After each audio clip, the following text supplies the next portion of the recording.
बेटा अपनी बीवी और बच्चे के साथ कहीं बाहर किसी पार्टी में जा रहा था तो बहू ने माँ जी से कहा, माँ जी आज खाना नहीं बनाया है, हम बाहर जा रहे हैं, वही खाएंगे, आप अपने लिए कुछ बना के खा लेना।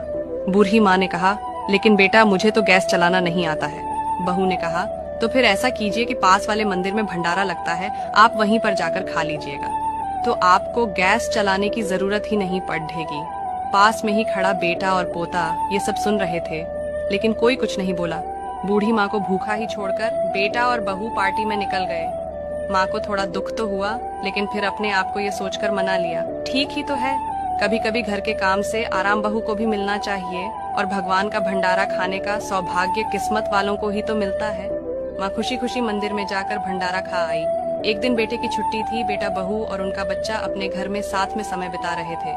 माँ बाप छोटे बच्चे से पूछ रहे थे कि बेटा बड़ा होकर क्या बनना चाहते हो और क्या करना चाहते हो।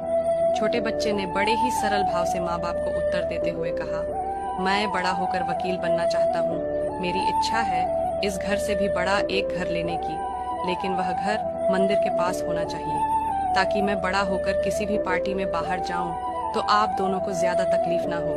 मंदिर नजदीक रहेगा तो आपको ज्यादा दूर जाकर भंडारा नहीं खाना पड़ेगा। मासूम बच्चे का ऐसा जवाब सुनकर दोनों के पैरों तले से जमीन खिसक गई और अपनी गलती का एहसास